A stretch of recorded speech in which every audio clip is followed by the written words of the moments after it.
Драги гледачи, добар ден! Добро дојдовте во најновиот подкаст на Демократски импулс. Денеска, како и секогаш, ќе имаме еден мощен, интересен гостин, како што умам секогаш и да кажам. Овој пат, за прв пат во наше студио, ќе имаме гостин кој слободно можам да кажам дека ќе си поприкажеме и тоа, значи тоа му е струка на едни теми интересни за вас, гледачите, историја, археологија, архитектура, туристички водиче, меѓу другото, Вангел Божиновски. Добре ни дојде и чувствува се како дома во наша студија. Добре, ве најдов, пријатно се чувствувам. Вангел, најнапред да ве запрашам од име на вие, на ти. Како сакаш, така е да. Најдобро е на ти, тоа е по-македонски. Така. Се согласувам, се познаваме, можеме да дојдеме на ти, кога веќе ни даде дозвола. Од каде си ве овие спојки што ги спомнав, археологија, архитектура, историја, ти си голем македонист, можам слободно да кажам, се бори за македонштината и на крајот осело туристички водич. Така е. Сега вак. Значи, кога поради разни причини, кај некои луѓе се појавува интензивна потреба која е природна потреба, не е научена, за да се сети како било во минатото. И сега, ако таа ве погоди, а неизбежно е, како врви времето, се повеќе да имате потреба од спомените, и ако случајно тој пат ве наведе да си го истражувате собственото минато, односно потеклото, значењето и кристализацијата на поимот Македонија, вие ќе стигнете до еден момент кога се појавува организиран систем, односно луѓето решаваат наместо да се занимаваат како животните со трчање по храна, туку да почнат да се занимаваат со организирање на место во кое храната ќе дојде сама како припитомена. Во тој момент се создава определена хиерархија за да можат да се организираат луѓето. Пред тоа нема потреба за организација, затоа што организацијата е самата природа на номадството. Се будиш се бајле, трчаш по храна, легнуваш ако можеш да заспиеш и после пак истото. Значи нема друга организација. И сега во случајов таа организација создава хиерархија и феноменот е што веднаш до тој што ги издава наредбите, што владее, се појавува уште еден кој треба технички, технолошки, филозофски, медицински да го среди другото и него го викаат врач. Сега, интересно е што еден од најстарите таков профил луѓе, значи шаман, врач, првосвештеник, ние успеваме историски да го узнаеме врз основа на еден археолошки податок од местото кое ние овде го сметаме за прапочеток на цивилизација, тоа е Египет.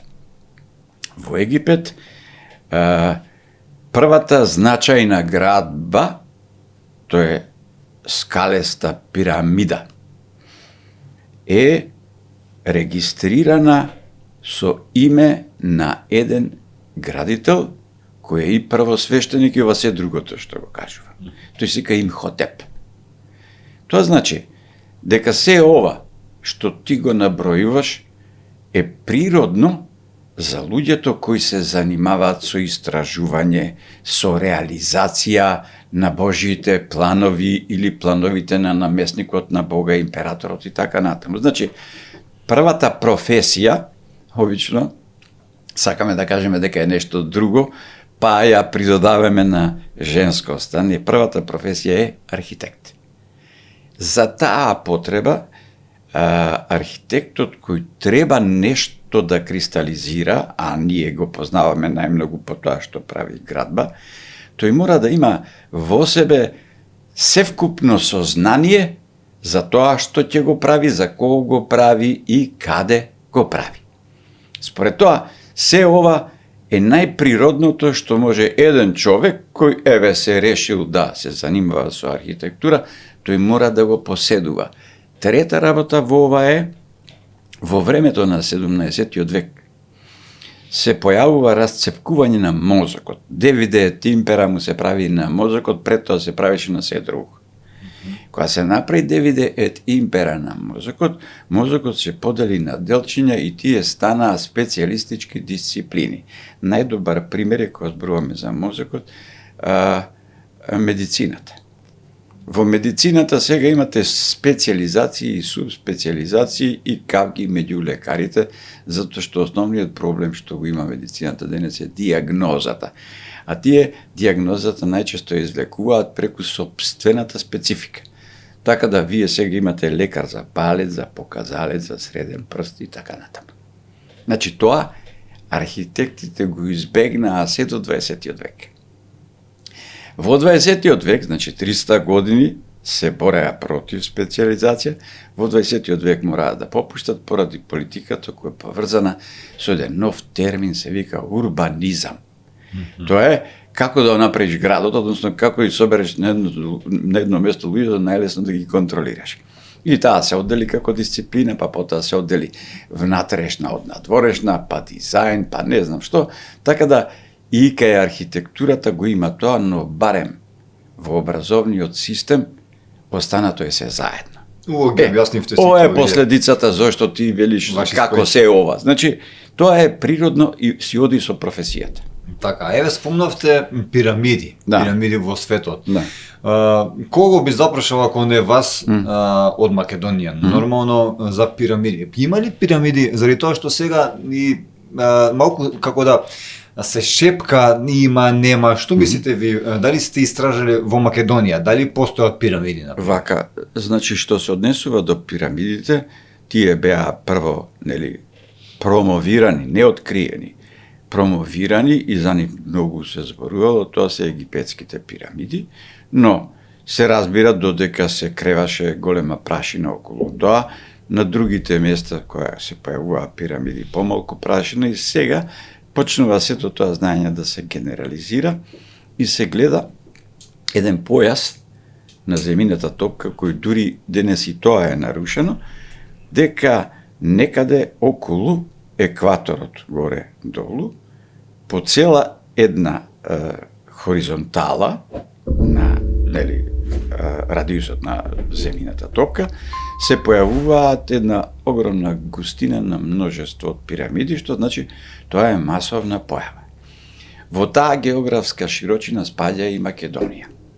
Значи, во Македонија има пирамиди. Процесот на сместување на определена локација, например Македонија или држава, како што е Македонија, во локација која содржи пирамиди, зависи од трудот кој ќе го вложиш. Најдобар пример е, малку по-на север од нас, еден многу дарен човек, се вика Семир Османагич, тој докажа дека има пирамида во високо, процесот на неговото вистинско докажување покажува стандардот колку еден човек треба да потроши за определено откритие да биде прифатено. Значи, не севкупно, меѓутоа од определено множество кое ќе го сега приклучува и тој многу лесно наскоро ќе биде и потполно прифатен. Значи, тој го започна процесот некаде се, ако не се лажам, например, 2005-2004, сега е 24, значи него му треба 20 години да стигне до ова рамниште. Сега тоа рамниште што значи? Тој откако успеа таа работа, да ја мине ни сите неопходни филтри, значи да добие научна верификација. Еден дел од научното друштво не го признава, тоа е обично Западна Европа. Меѓутоа, други доктори на науки, кои се исто така египтолози и се поврзани со пирамида, а не се оттаму, тие сите му признават и него му е тоа доволно. Тоа значи, кога едно такво големо откритие ќе направите, тогаш вие можете да обезбедите сигурен приход за еден регион. Регионот високо, каде што се пирамидите, додека цела Босна има разни типови на проблеми со имање, немање пари, таму нема, затоа што бројот на туристите што доаѓаат само за босанските пирамиди е далеку поголем од бројот на севкупните туристи што доаѓаат во Македонија. А Македонија и да нема пирамиди, има множество многу интересни места. Но само станува збор за тоа колку вложувате вие однатре за собствена презентација. Дали има можеби на пример информации каде се во Македонија има пирамиди, Вака се. колку се, како се? И јас вака ќе се осмелам да кажам. Има една пирамида која е во близина на селото Алакинце и Малино Мало. По оската меѓу нив, во правец, мислам дека баш на кај Почани, дека тука или Свети Николе, ша тука некаде, има затоа што како силуета се гледа. И сосема е возможно да ја има. Второ место, каде што е возможно да има пирамида, ќе се знаете, тоа е Скопје, кај Мршевци, кај езерото. Таму има една структура која апсолутно од четирите страни е тотално рамна и горе врвот е зарамнет. Значи, еве јас за две кажувам, но од мене има луѓе кои многу повеќе со тоа се занимаваат и мислам дека тие можат да посечат повеќе места од овие две. Затоа велам, тоа е облик кој за вака и луѓе малку повеќе што се навлезени во таа работа е доволен показ за истражување. Но процесот и жртвата што треба да ја направи некој за тоа на вистина да го покаже и докаже, викам дека е 20 години за сам. Ако е здружение кое има повеќе, тогаш може наполу да се скрати 10 години. Ако реши државата да го прави за 5 години. Сега, да видиме ние со нашава држава, која има многу проблеми, да стигнеме до таму да им кажеме, сите проблеми се надминуваат да го направиш некој успех. Која е причината зашто ние самите скриеме еден ваков податок дека имаме нешто такво, например? Мислите дека не знаат луѓе? Вака, значи, кога натаму се ќе продолжиш со мене да разговараш, немој да користиш збор ние, затоа што во ние спаѓаме јас и ти. Сега јас и ти зборуваме друго. Надвор од тоа. Значи, ние не сме дел од тој множество, од тоа множество. Кога ќе се користи зборот ние, барем условно, за овие што не следат, треба да знаеме дека ние, кога велиме за ние, во ваков еден разговор, ние зборуваме за луѓето што се кандидирале, се определиле и долго време ги држат врвните позиции на власт. Значи, не е проблемот во ние, проблемот е во врхушката. И ние треба вниманието таму да го насочиме.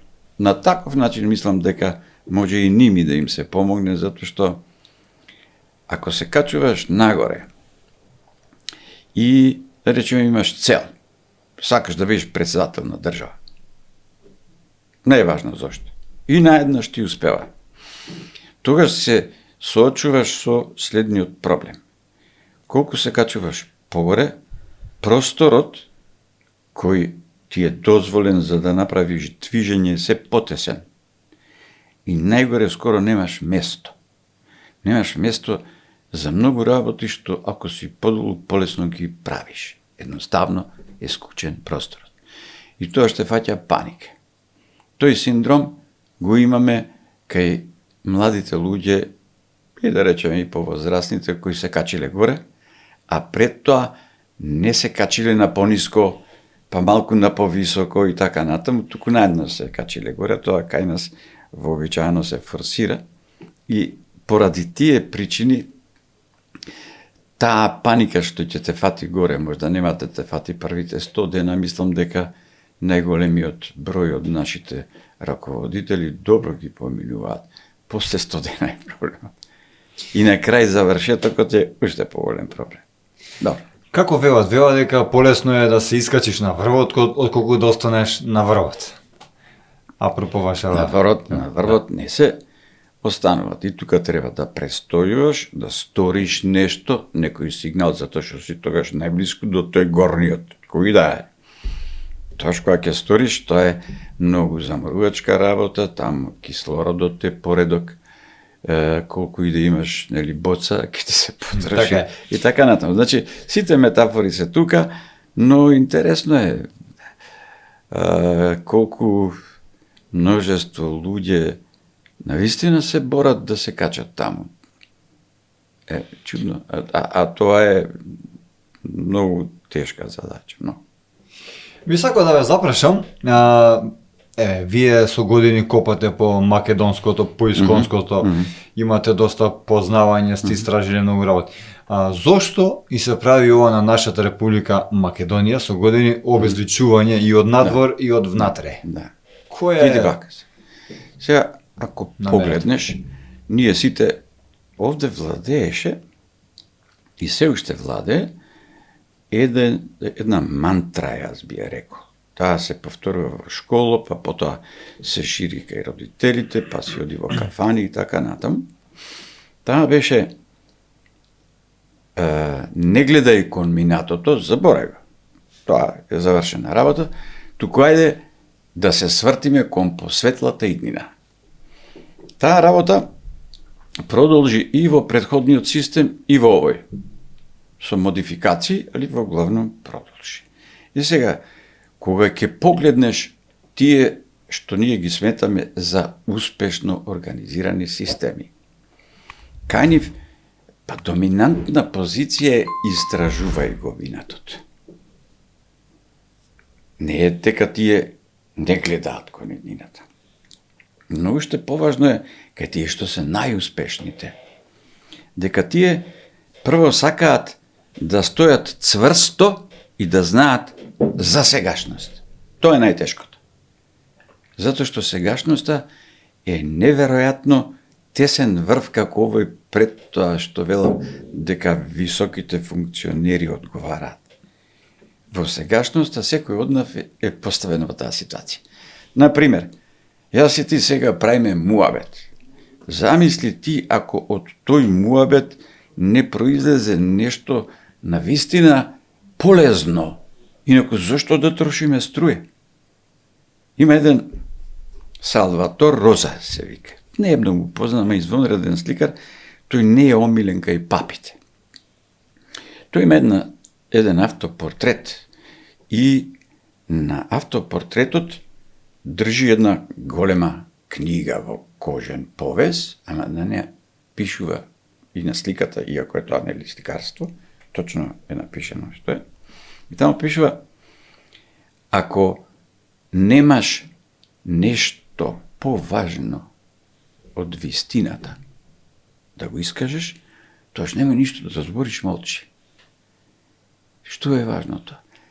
Тоа е напишано од еден наш библиотекар, се викал Јован од Стоби. Тој го има ставено на неговото познато дело Антолог. Сега да се вратиме назад, што е тоа со Македонија. Македонија ти е еден феномен. Прво, кој е тој феномен? Феноменот е името. Значи, ти не си ја направил твојата нација во 19 век. Ова не го велам јас затоа што, еве, ја сакам многу Македонија, па сакам да и прилепам нешто што не држи.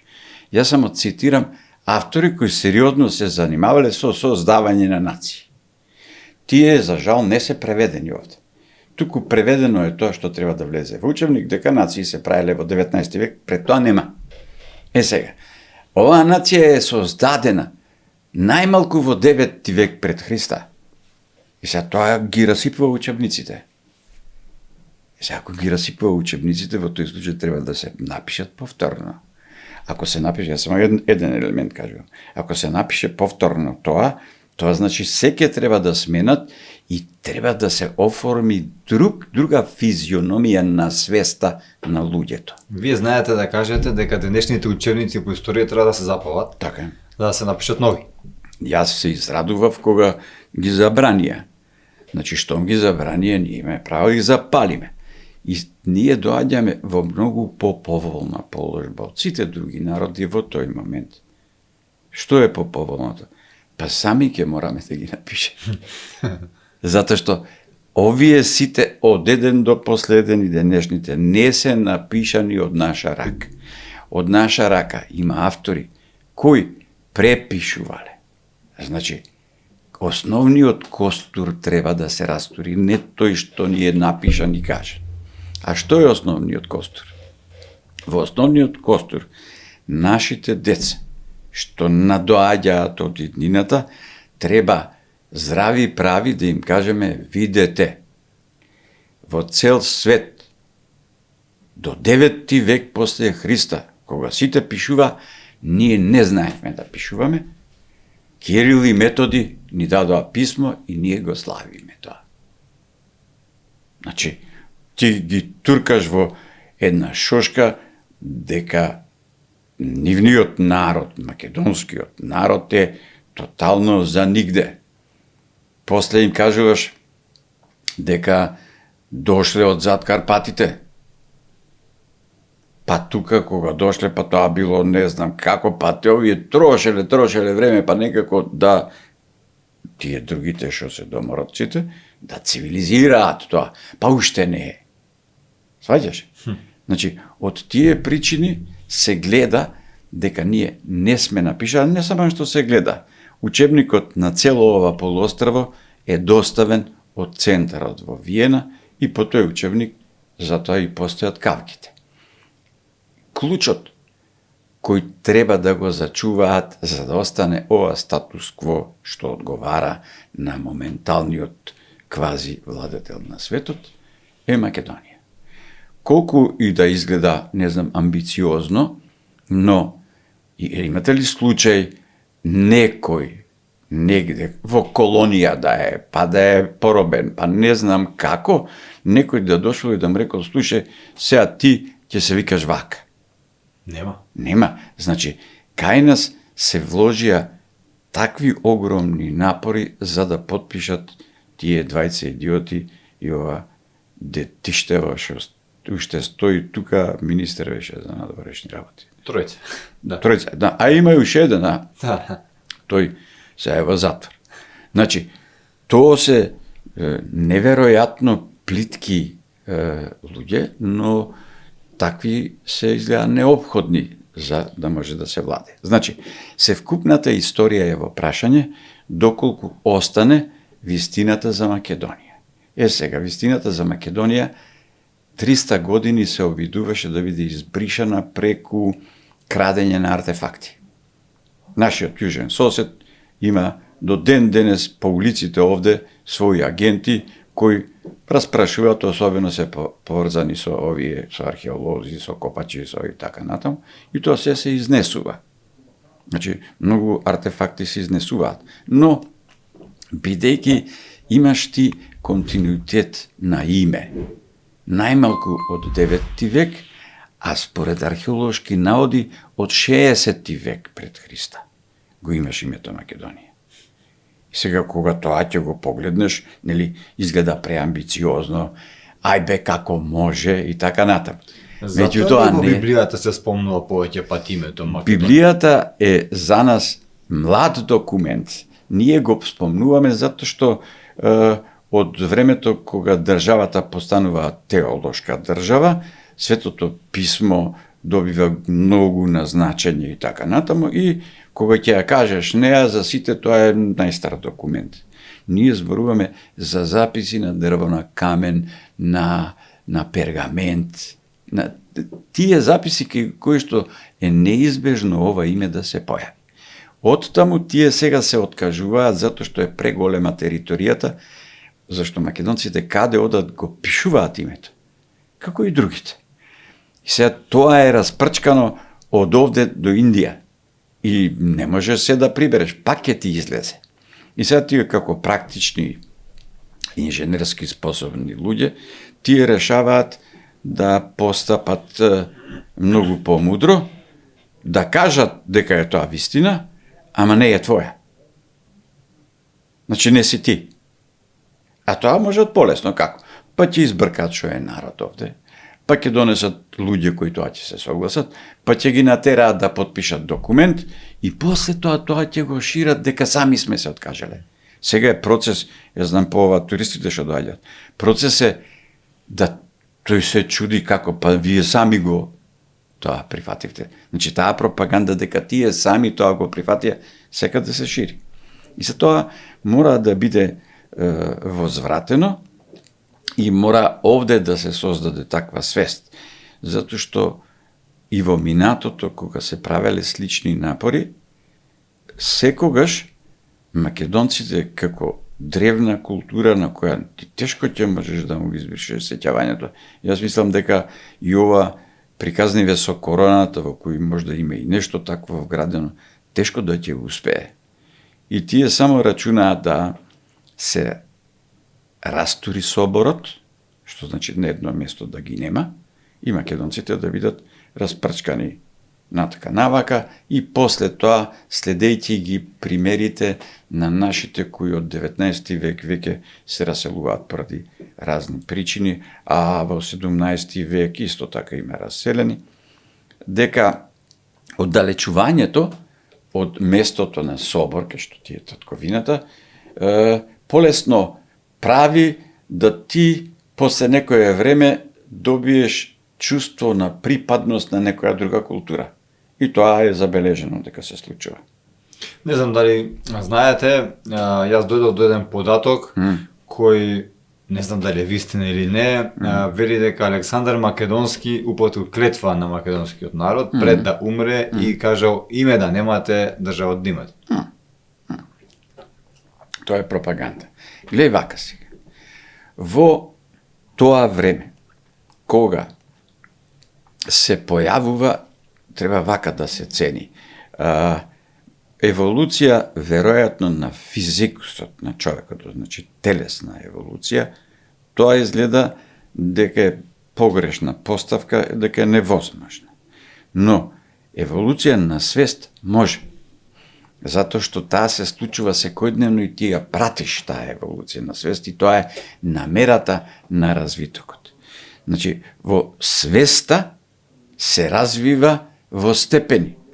Прво, ти си сместен како физикус потполно слободен, преку 100-200 илјади години ти живееш како животно. По некое време, поради разни околности надвор, тебе ти текнува дека не си за тоа. Ама ти треба многу време. И сега, откако ти текнува дека не си за тоа, до моментот да ти текнува дека ти треба да се организираш како народ и да почнеш да одгледуваш некоја територија, тоа е вториот степен на свест. Таа свест кај нас се појавува многу рано. Штом се појавува таа толку рано, тоа значи дека типови на тоа јас си го проколнав мојот народ и така натам, стануваат популарни во времето кога во соседствата се одмакедончуваат народите кои живеат на територијата на полуостровот и ним им се дава идентитет. Значи, идентитетот, што го имаат бугарите, тој е добиен во 19 век. Идентитетот што им е даден на грците, тој е во 19 век. На србите во 19 век. На албанците, шиптарите и како се викаат меѓу себе, нив па во 20 им е даден. Значи, во тој момент тие почнуваат да размислуваат како народ и им се пишува што било претходно врз основа на тој контекст, врз основа на таа именка. Кај нас не успеваат револуциите од 19 век токму заради тоа што овде станува збор за самосвесен народ многу порано, кој во тој момент не бара организација на систем феудален кралство, туку бара организација на република. И од таа причина во Македонија свеста која суштествува природно е многу подолготрајна и треба многу поинаков, како да кажам, отров, за да може таа да се очисти. Ова е исто така поврзано со првото прашање. Суштината на суштествување на Европа, Европа култура, Европа се, е само уништувањето на Македонија, бидејќи од тука потекнува. Колку и да се чини дека ова е, не знам, претенциозно, малку сулудо и така натаму, ова е пробано, луѓе. Јас имав судбина, среќна, несреќна, да имам контакти на ниво на архитектура во светски рамки. И да се случуваат вакви расправи.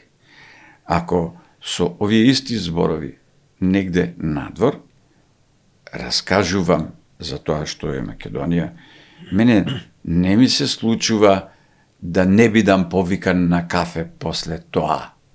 Напротив, тие одеднаш имаат нови погледи, нови сознанија, бидејќи низ фокусот на архитектурата работите кога се разговараат изгледа поинаку. Например, шокантно е, јас ако речам дека Грција и Грција и така натаму, то грчки ред во архитектурата не постои. И јас сега на странци архитекти им кажувам дека нема логика да се смета дека Дорски, Јонски и Корински се грчки стилови. И сега тие нормално, бидејќи го поминали истото училиште, вика добро, претходно се знаеме, значи јас тамо не важам за луд, бидејќи и за други теми разговара. Сега добро, откај ти тоа? И сега велам вак. Еве го Дорскиот столб. Еве ви го Јакоб Бурхард. Можда во нашиот подкаст не значи ништо, ама тама знаат што значи тоа. Јакоб Бурхард пишува книга во 19 век. И тој се чуди зошто Дорскиот столб, кој е измислен во Египет, не продолжил натаму после Имхотеп да се пременува. Истиот автор за Јонскиот столб. Вика, па Јонскиот столб не е грчки. Тој е персиски. Зошто? Па во книгите за архитектура, сите овие што ги кажувам, се производ на 6 век пред Христа. А овие столбови претходно што ги кажува Јакоб Бурхард и други, тие се далеку пред 6 век веќе изведени и суштествуваат на објекти. Значи, измама е, луѓе, во прашање. Голема. Значи, таа измама, кажана на тие архитекти што сме разговарале, нив им е логично, затоа што сега ги поврзуваат. Гледајте, тие луѓе, тие книги ги прочитале како јас. Тоа не го забележале просто. Зошто? Па не им бил фокусот во книгата, луѓе, не е тоа ти ќе прочиташ, ти одиш во книгата заради некој твој фокусов, а другото го тргаш настрана, тоа ќе го прочиташ. Пропаганда. Ама не го регистрираш затоа што не ти е тоа интересот. И да речеме, Бурхард сите ќе го читаат со оглед на тоа, да речеме, тој има доста напишано за средовековие, за Аја Софија и така натаму. И таму тој ќе се фокусира. Ова доаѓа како некаква фуснота или нешто неопходно за поврзување. Так. И тој ќе го тргне на страна. И сега наеднаш ти ги вадиш сите, тие му ги даваш заедно од ист автор и него тогаш му станува јасно. Тоа е помошта што треба да ја правиме на луѓето за да можат да се концентрираат. Тие ентитетот Македонија го немаат во главата, за тоа не работи власта, нити е дадена задача во образовниот систем. Затоа, односот власт-образовен систем е посебна тема за која што треба многу сериозно да се разговара. Се согласувам, значи, со тоа што го велите дека секој од нас му е не баре на некој начин и должност да прави колку што може во мислам за Македонија, да ги освести барем странците, да им објасни. Јас во 2009 година, кога уште бевме Република Македонија, Добро. во Германија, во Минхен, во метро, Да. со повозрасни маж и жена, Да. во поодминати години и од каде си ме видел дека не сум. Од таму им кажав Македонија, они замислете тогаш има 80 години во школите во Германија учеле дека Македонија е во Грција, дел од Грција и сега јас успеав да им објаснам дека ние сме посебна држава, дека нема никаква врска. Луѓето беа пресретни дека научиле нешто ново во тие нивни години. Значи не е тешко, само треба ако се сака да се направи нешто за Македонија. Да, треба насочено да повеќе енергија да се троши тоа, повеќе струја, повеќе разговори. Треба да се свати и следно. Јас сметам и тоа би било нормално. Се замислете, има луѓе кои биле добри студенти, не знам, историчари, археолози, филозофи и така натаму. Кога тие ќе поминат низ машината на оваа литература што се нуди, тогаш тие автоматски стануваат апологети на тоа што пишува во книгите. И тие се нормално воодушевени, затоа што во заблуда има многу големи умови. Да. Еве, например, Бајрон оди да се бори во 1829-30 година за ослободување на Грција врз основа на една тема и една епопеја на македонци кои во македонско село заедно за да можат да се спасат од зулумот на башибозукот се фрлаат од Карпе. И тој мисли дека се грци. И тоа го воодушевува како настан и доаѓа овде како доброволец да се бори за слобода на Грци. Значи, ако ти е пушта таков приказната, Тоа е тоа, да. Така е. А добро, има ли надеж, има ли некакви шанси, например, да се врати името Република Македонија? Мислам дека е неизбежно. Значи, сите тие напори, има една сила во физиката, се вика инерција. Обично, инерцијата и во секојдневност е нешто што носи лош резултат. Меѓутоа, тоа е некој тежок камен кој ќе го побутнеш и тој се наоѓа на таква положба, никогаш не можеш да го запреш, пред тоа се руши. А ако ти имаш име кое стои запишано во твојот ген најмалку 8000 години и досега никој не го избришал, ни Меркел, ни не знам кој, не може да го избрише, ни овој Кодзијас ли како се викаше тие тамо одоста. Така, значи нема да можат. Тие ќе се лажат можда некое време, еве сега се залета Македонија, нивна лево, тесно, меѓутоа тие имаат толку многу документи останато дека тие ги мразат македонците и Македонија, особено до 1978 година.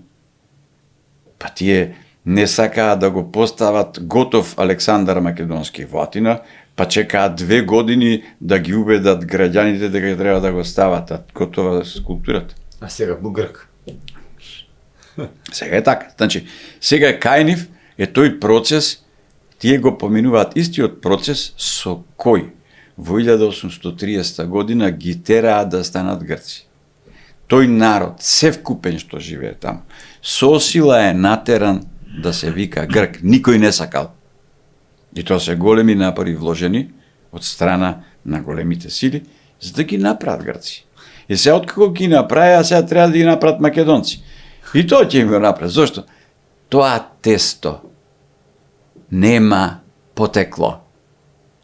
Тоа е се собрани народи на кои ми речеме, сега ќе бидете вака. И затоа диктатот им е дозгора. Странците обично, кога, нели, доаѓаме во ситуација да го направиме муавет, добро велам, еве, ако се тие македонци, ние сме им предложиле, сменете си го знамето и ставите го сонцето. Па викам, не го стават. И Федор вика, зошто тоа не?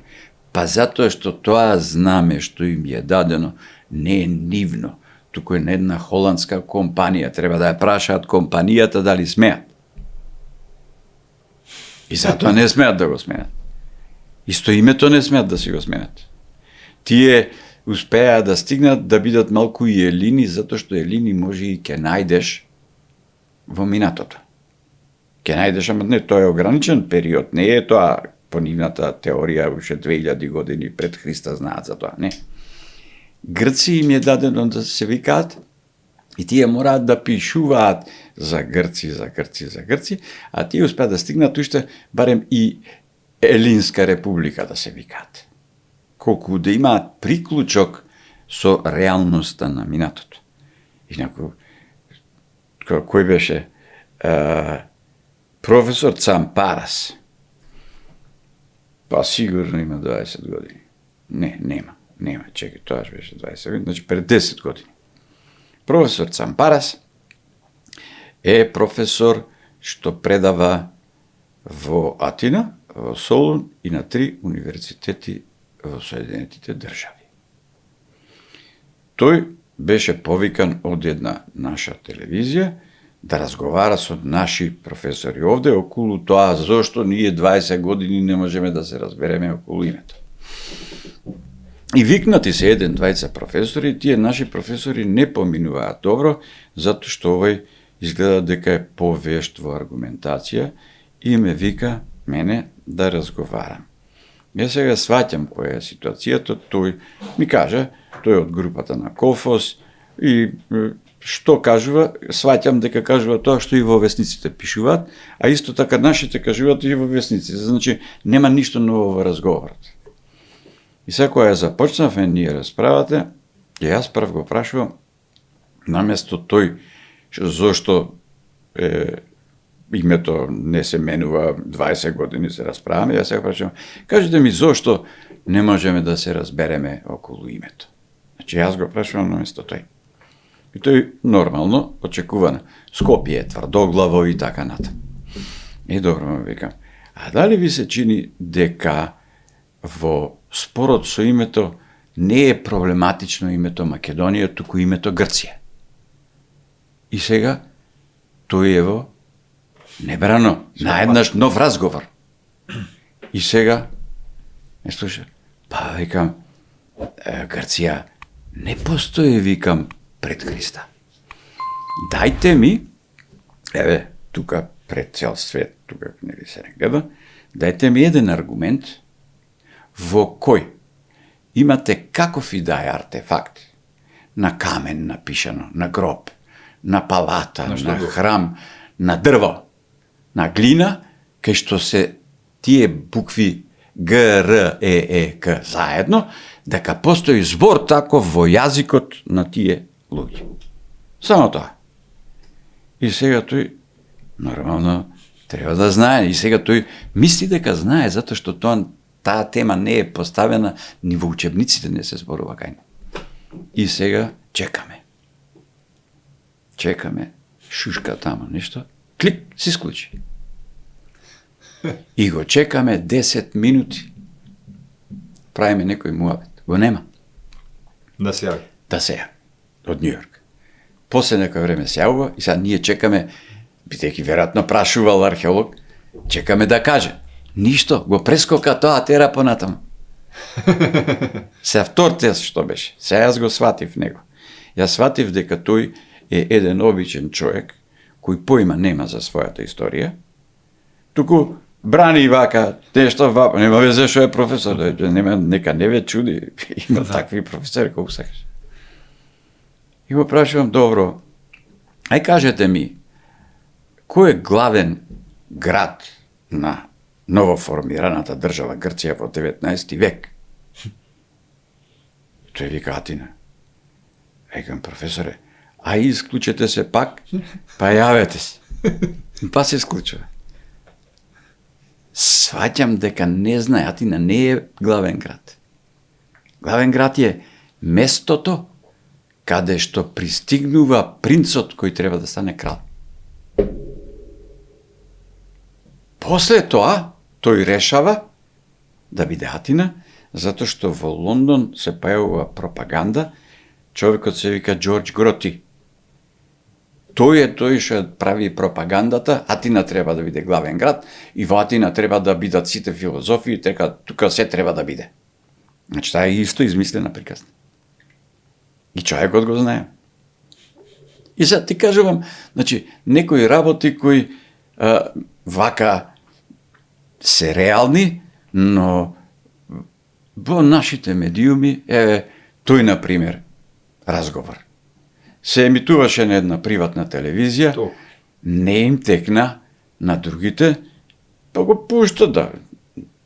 Затоа што тоа е определена реална состојба со кого играме фудбал. Значи, ние гледаме дека тие се за подсојуз. Ама, ние овде ги сметаме за Баерн Минхен. Зошто е тоа така? Зошто ние, например, нашите медиуми, нашите општо во главата на македонецот, оној просечен македонец, ние сме мали, ние не знаеме, ние не можеме, немој. Од кој сме утепани толку? Од прво одделение.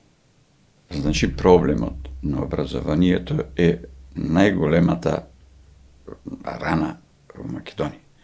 Значи, во прво одделение, кој ќе го однесеш здраво детето, системот се занимава како да го заглупави.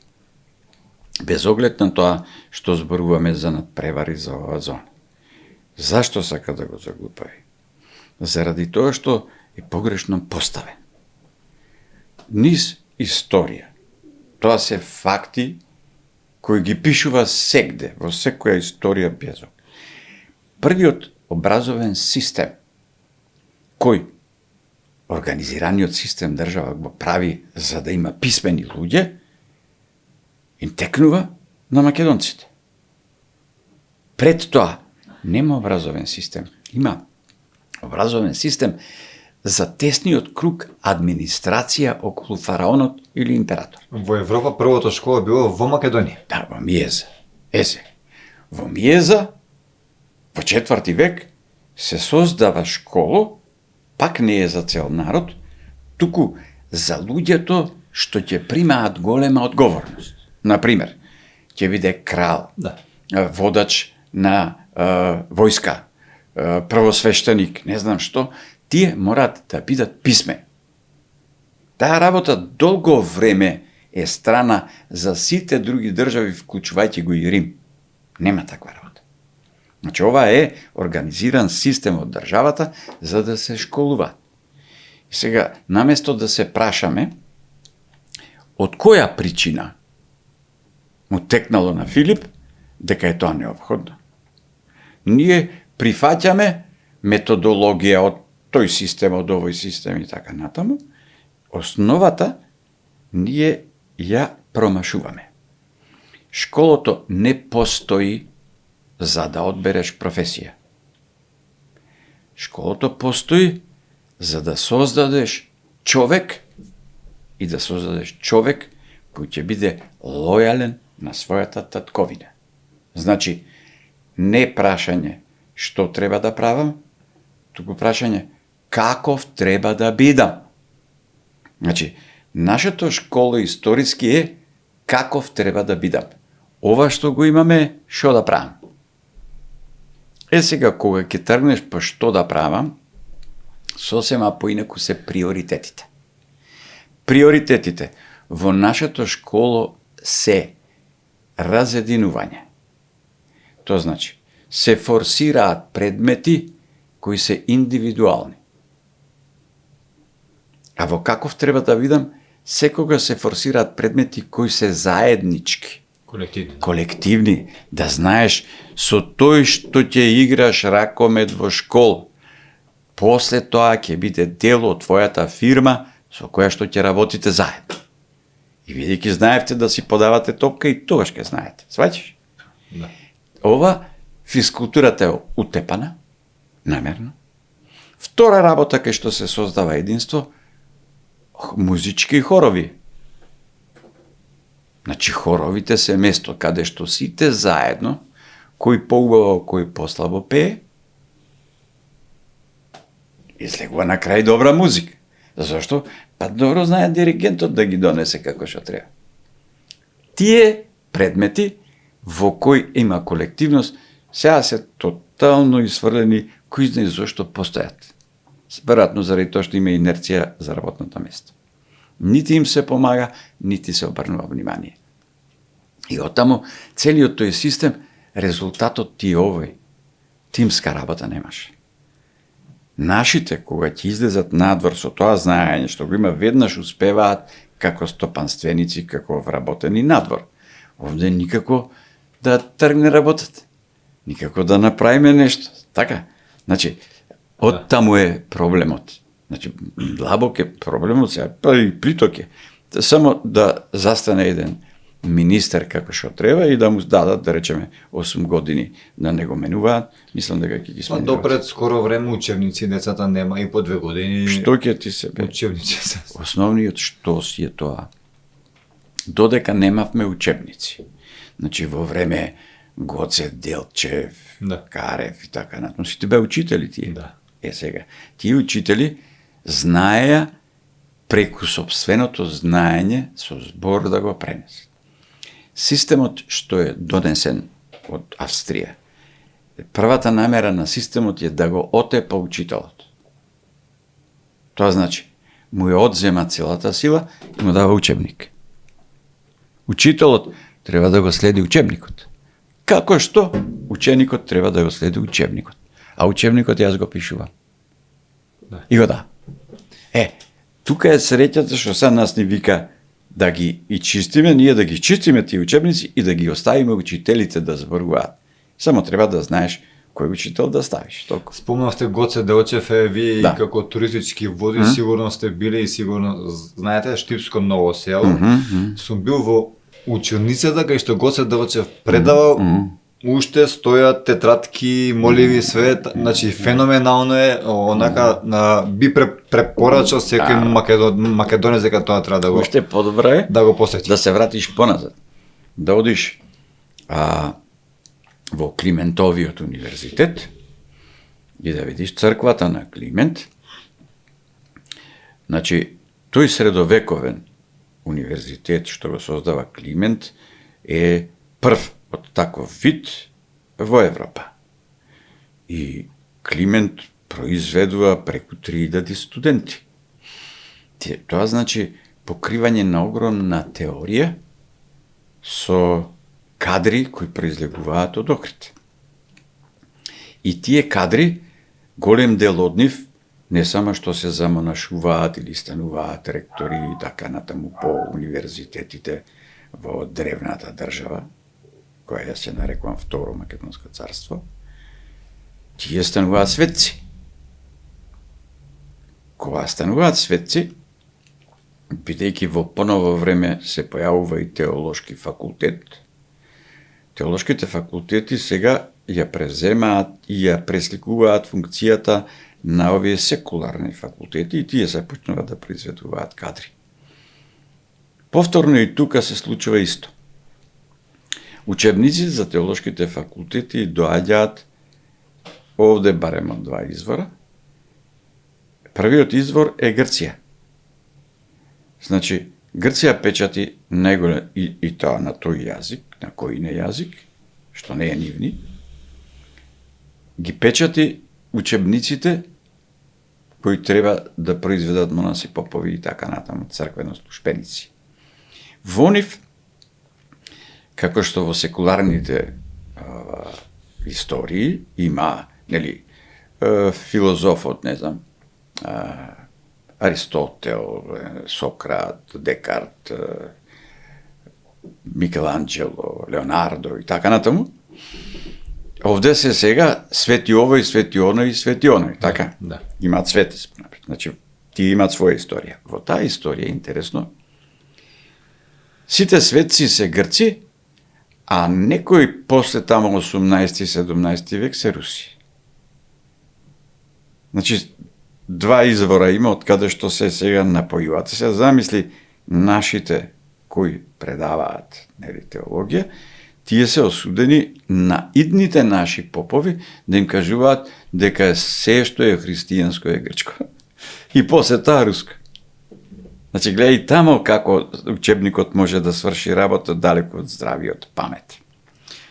И имаат разни досетки, ај да не Како би можело ова така да го велат кога руската држава денеска признава дека писменоста и доаѓа токму од македонската држава? Добро сега. Тоа што денеска се случува во политиката, ние треба да го гледаме како позитивен импулс, но по суштинска работа е ако сето тоа што го кажуваат сегашните високи политичари од таму, полека почнеме да гледаме дека стои во нивните учебници. Тогаш е посигурна работата. Некој сега може некој друг да дојде па да рече не. Така да таа работа е позитивна, добра реклама, се зборува за тоа, но треба да ги сменат учебниците. Тие учебници мора да покажат следно, дека православието во Русија и во Украина е дојдено од Охрид, по нивно барање, и дека првата лавра, односно првата црква Света Софија, која никнува во Киев, е направена од наши мајстори со наши попови. И таа работа е, нели, и тие можат да ја најдат во своите учебници, но еве тоа може да е поволна клима, често да го зборуваме, па може и ќе стигне и до таму, нели? Така. Зборувавме за проблемите на Македонија со Грција и со Бугарија. Александар Македонски дека велат дека бил грк, они Гоце Делчев дека бил бугар, но Гоце денеска нема како бугарско име, не може и па скоро па и да се најде не може Гоце како бугарско име. Тоа е едно. Друго, сакам да ве запрашам, еве, како историчар, како вие би го решиле проблемот со Бугарија, например? Што мислите? Што треба да се направи? Вака. Будење, ова ти е македонска народна поговорка. Будење е возможно само во минатото. Јас во овој момент сметам дека сите наши соседи, кои еве сакаат да бидат македонци, ама ние да не бидеме, и сите меѓу себе не се караат заради тоа што ако сите сакаат, тие треба и меѓу себе да се скараат. Тие не се караат меѓу себе. Значи, би инсистирал во разговорите, кога разговараме за Македонија, да почнеме од почеток, а не од сега. Значи, не сега како е. Ти си рекол, јас сум рекол, па ова е мој, ова е наша и така на. Него да се вратиме според нивните сознанија, порано. Прво да се вратиме во предисторија и да видиме што се случува во предисторијата. Има ли начини во предисторијата да извлечеме некој документ кој говори за тој народ како нешто изгледало така, нешто тоа да оттаму да тргнеме. Ако тргнеме по тој начин, неизбежно е дека ќе стигнеме до Македонија прво. Тие тоа го знаат, ама ние треба да инсистираме. Тогаш се решава проблемот. Значи не зборуваме за сега, ни за Гоце, ни за Александар. Абе пред Александар, колку? Па пред Александар некаде околу 5000 години. Оттаму да почнеме. Кажете, кај бевте вие пред 5000 години? Тие имаат стигнато, им е страф амбицијата да не се смешаат со Египет, па и со евреи, па не знам ваму. Тие стигнале дека нивното доаѓање е 2000 години пред Христа. Добро. Сега ние почнуваме 5000 години пред Христа. И ние велиме 5000 години пред Христа, ние сме тука. Како?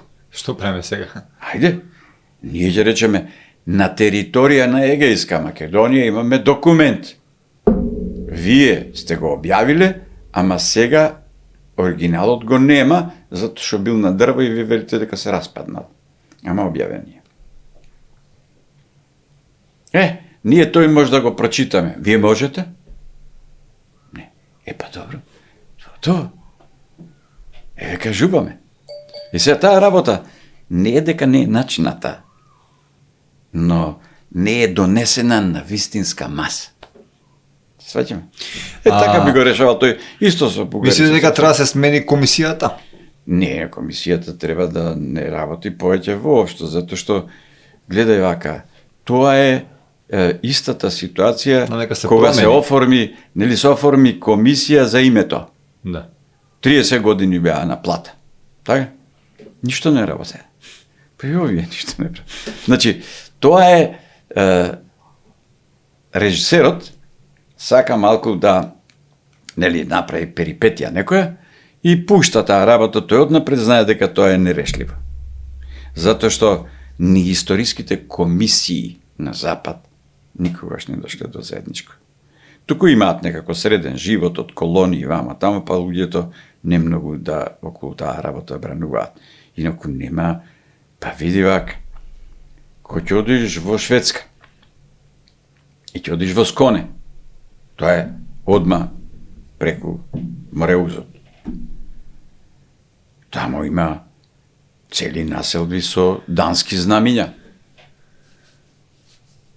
Тие луѓе сметаат дека тоа е Данска. И сега е Шведска, така? Да. Но вика дека Данска.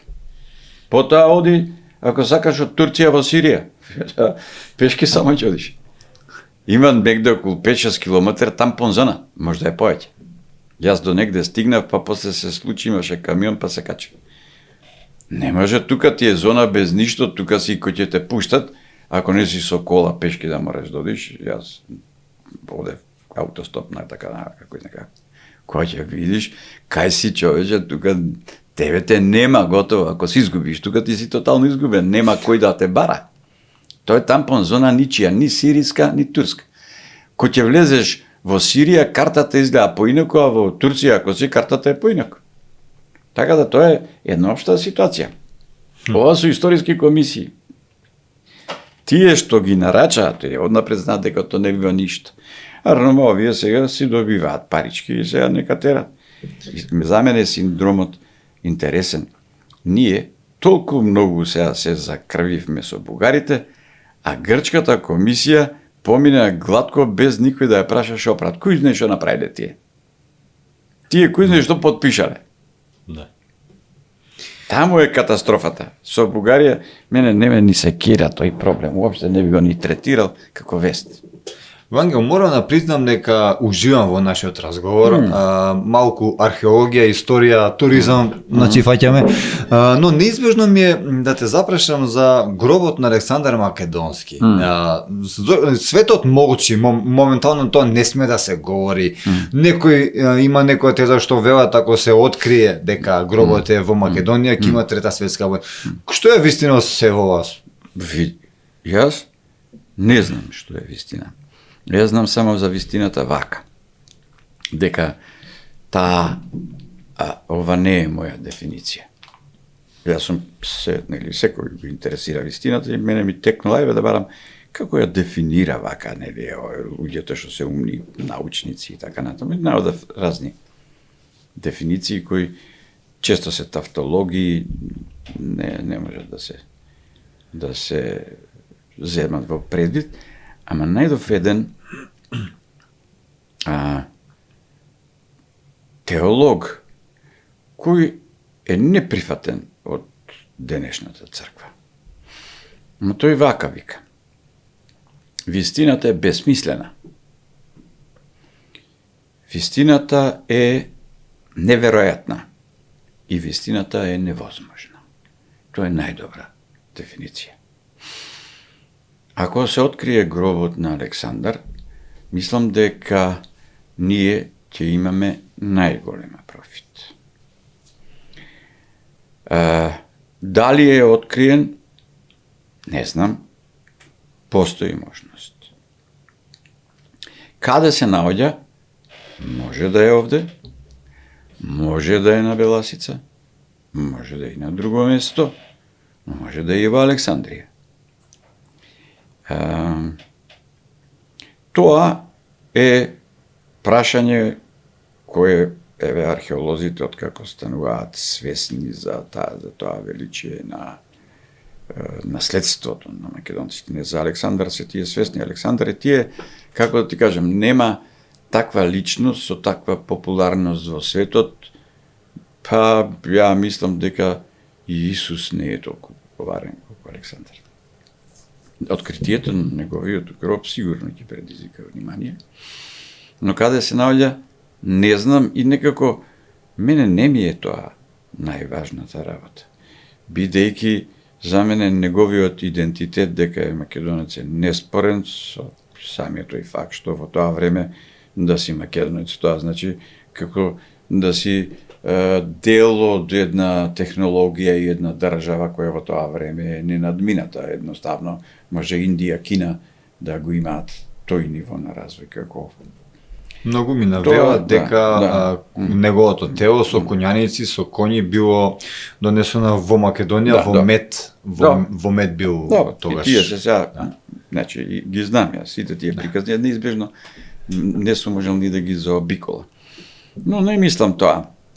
Јас сега она што мислам, што да речеме, ова се убави разговори. Во праксисот би било добро во секојдневноста што ја живееме, да се обидеме да ја живееме реално, не секојдневно, значи да сами да ја обликуваме. Така да во таа смисла и ова што е нашиот главен град ги има истите овие проблеми генерално и во мало. И така да тоа треба тој тип на свест треба можда најдобро да се вгнезди во главниот град и после тоа природно ќе се распостели на друго место. Ние во главниот град се занимаваме само не баш со градот, тој едноставно ни служи како подиум на кој нешто друго ќе се одигра. Многу мала грижа има за градот. Тоа е. Морам да те запрашам, од неодамна си кандидат за градоначелник на нашиот град Скопје. Така. Ти ќе си кажеш самиот кој те кандидира, како бидна ти во оваа трка? Вака се. Сметам дека таквиот вид на функции е одговорен и кога искрено ќе се запрашам и сум се запрашувал, јас секогаш сум сметал дека баш би било добро да се јави некој друг. И сега тоа интересно, например, во младоста имаше работни акции. Градевме низ Југославија. И одовде трга една бригада, јас сум бил и порано за таа бригада, да правиме насипна сала. Но се случува таква несреќа, командантот на бригадата не доаѓа на местото од кај што се построиме, па ќе се качиме на воз и одиме. И сега мене ме викаат луѓе што се одговорни за таква работа, викаат ти ќе бидеш командант. А јас пред тоа не сум бил. Покрај тоа, јас во тоа време имав 17 години. И сега јас тоа го прифаќам како задача што ми ја дале сега да правам. И тога се соочив со што значи да носиш 150 луѓе како одговори. И видов дека тоа, бога ми, е многу комплицирана работа. И решив никогаш повеќе никако да прифаќам таква работа.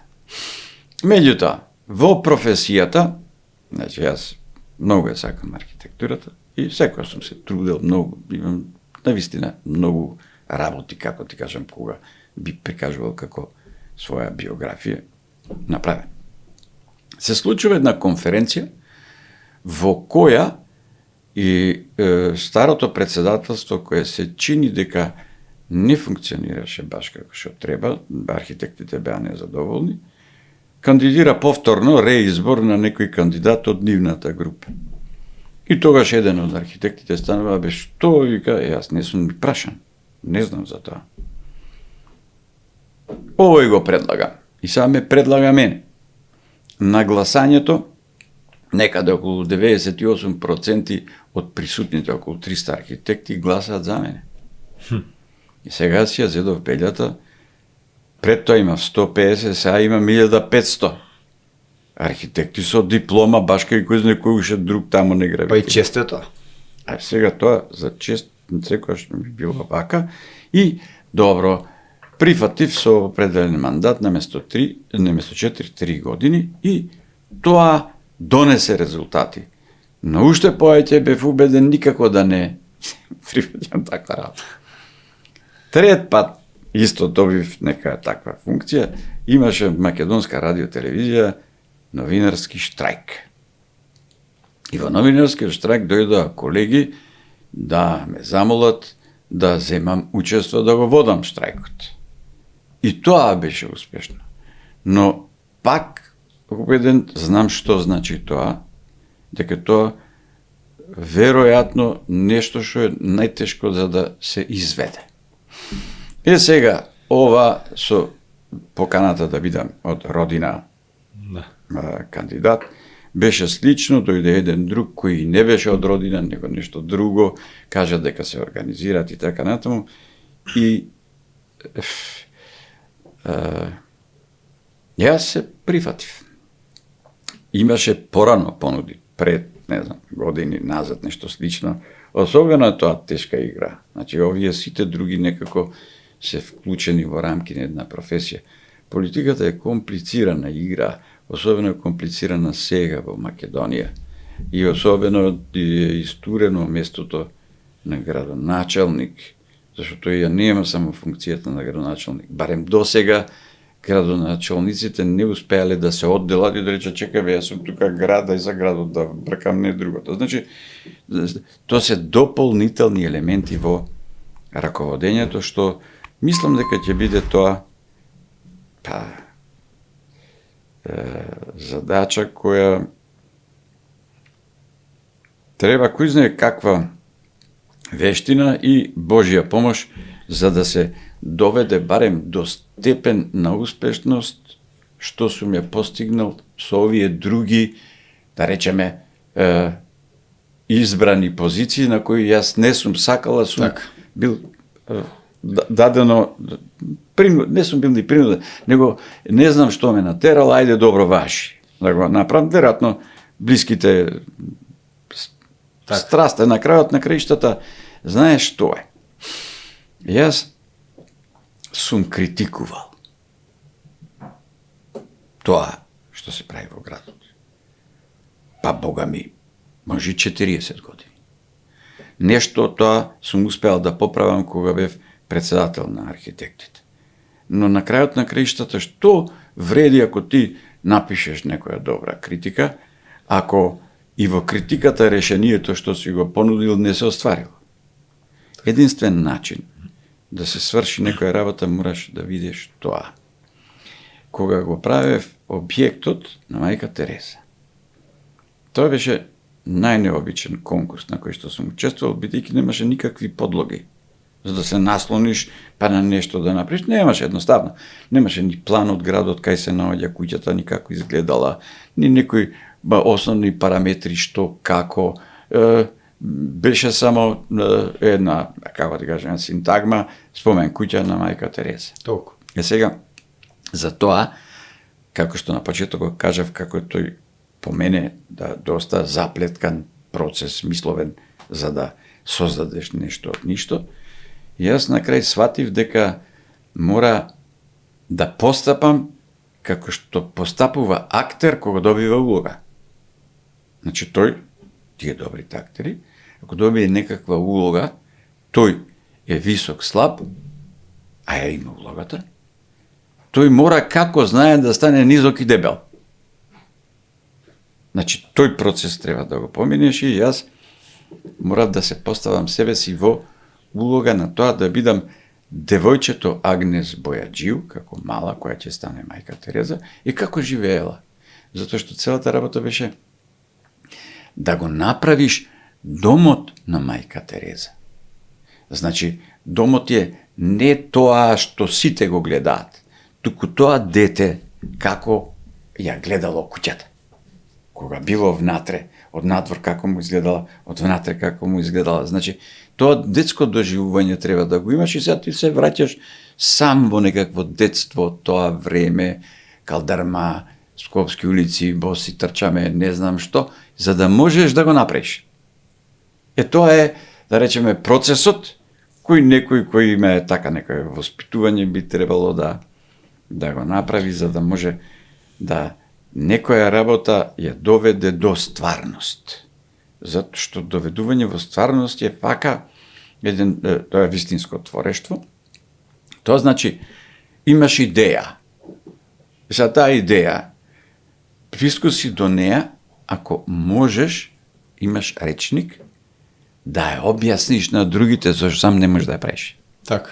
И сега, ако имаш речник да ја објасниш на другите, тоа значи дека барем тебе во главата ти е така бистро таа работа малку. Затоа што иначе не можеш да објасниш. Така.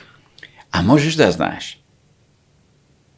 Тука е целата работа, тука ти влегува тоа што религијата го зборува. Ти можеш да го знаеш нештото бидејќи ти е дадено. Тоа дадено е, значи пренесена е енергијата на различни начини до тебе. И ти сега го знаеш тоа. Арно, тоа ја има таквата димензија што за да го знаеш стварно, тебе не ти е дадено за ти да го знаеш. Дадено ти е да го пренесеш. За пренесување ти треба со збор да го кажеш.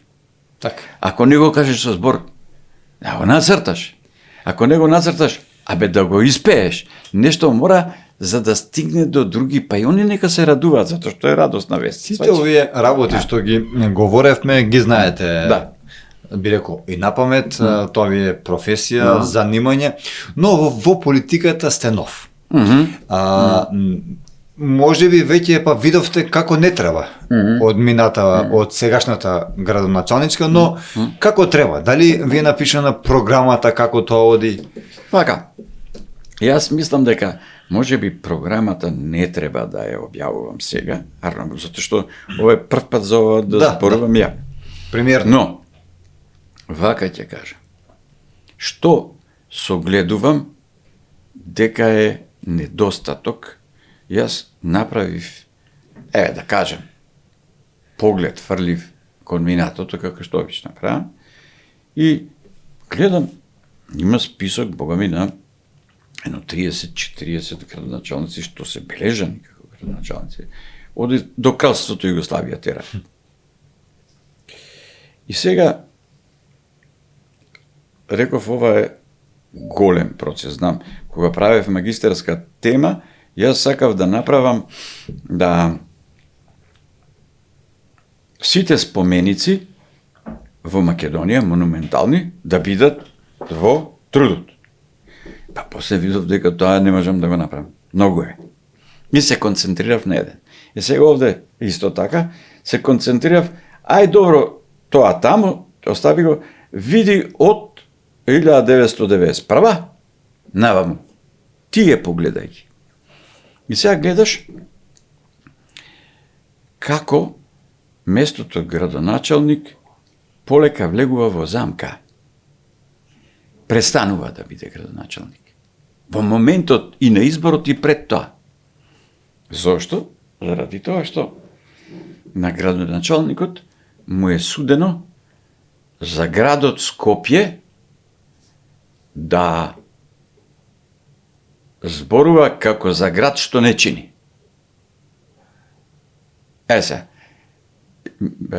Пред да ми се јавиш ти, од вечер ми пратија прашање.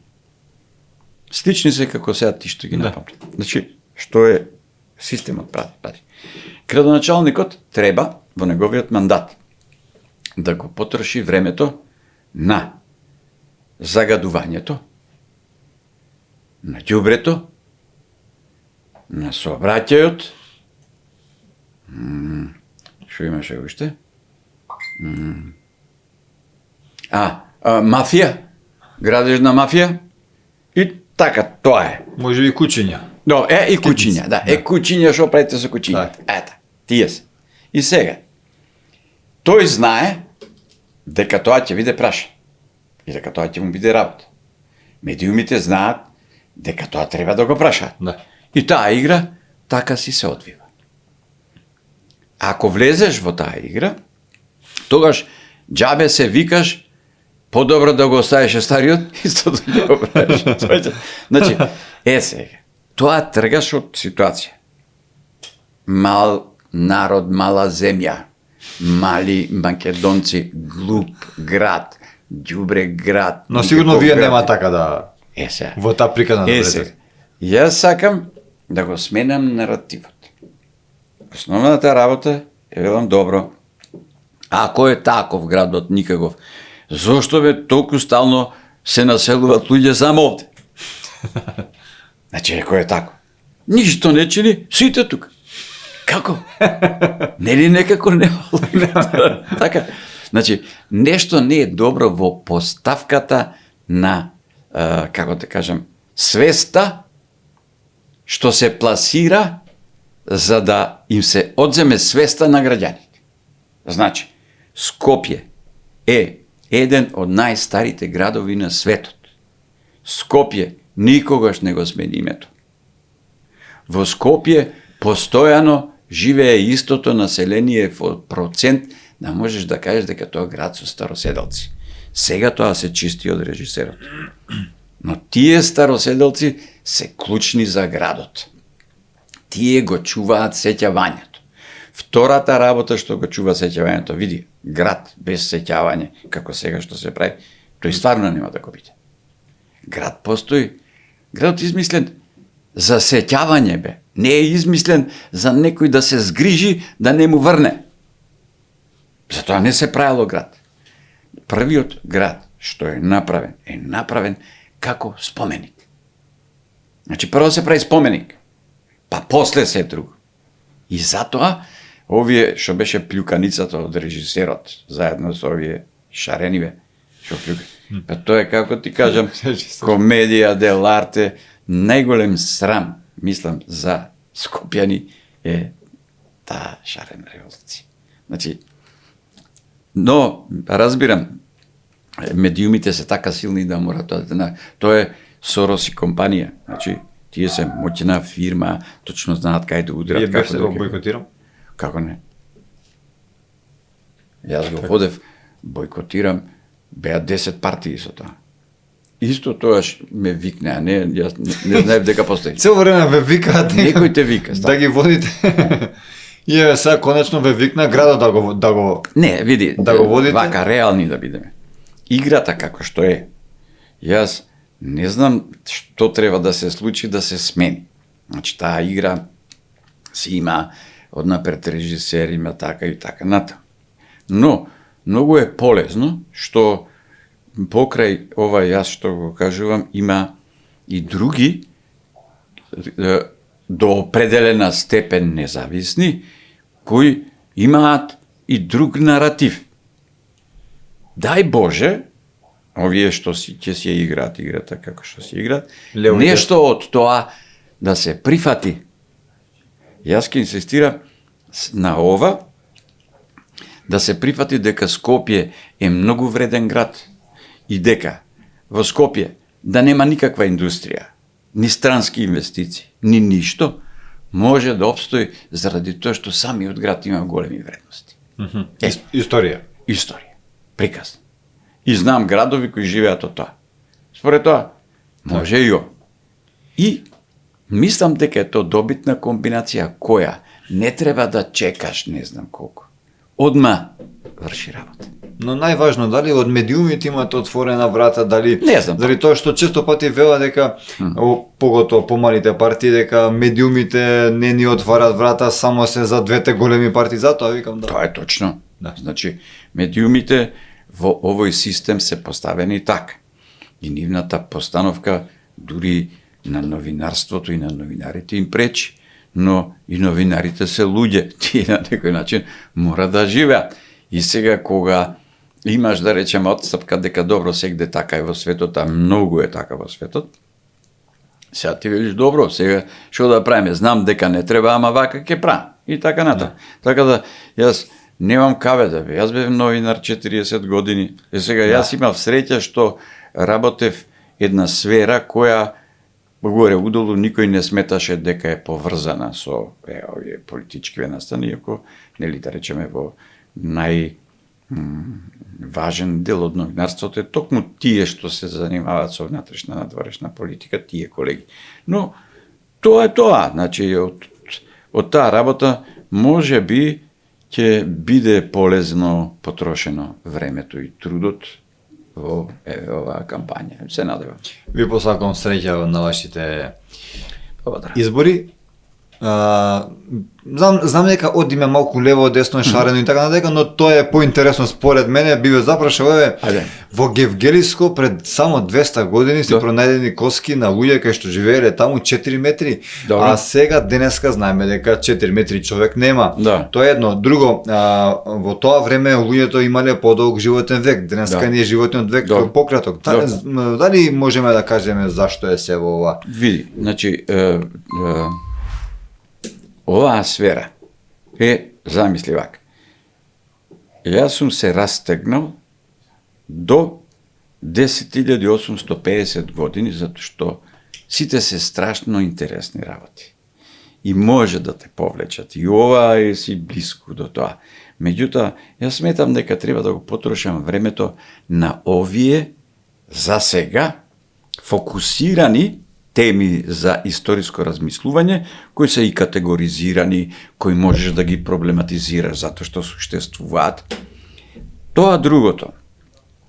И јас сум свесен дека распонот во кој геологијата ни вели дека суштествува оваа планета, тоа се милиарди години, сигурно дека можел да обезбеди, ние сме една цивилизација која се развива како Homo sapiens негде околу 15.000 години.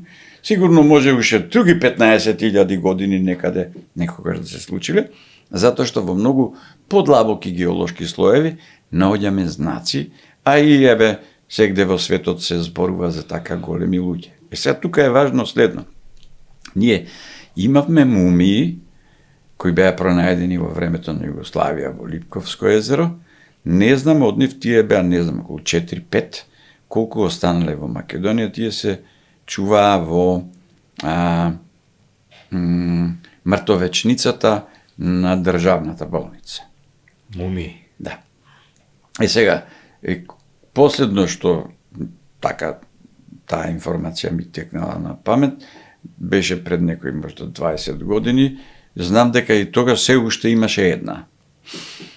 Се тие мумии се интересни заради тоа што по сликата која се сеќавам за нив, подоцна видов дека и во, мислам дека беше во Гоби, пустињата во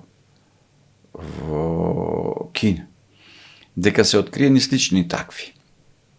Тоа одеднаш покажува дека врската одовде до таму е и пред Александар, затоа што овие се постари од Александар мумии. Висината и големината на разни работи кои често пати ги гледам и други кои подобро се генерирани од вештачка интелигенција, сликите. Некогаш и не се, затоа што оде стварно има изгледа таква работа. Тоа треба човек да повара,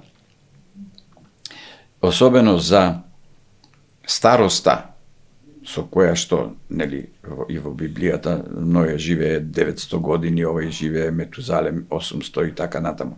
Тие распани на живење, возможно е, но во тој случај јас мислам дека хемискиот состав на тие луѓе веројатно не е како нашиот.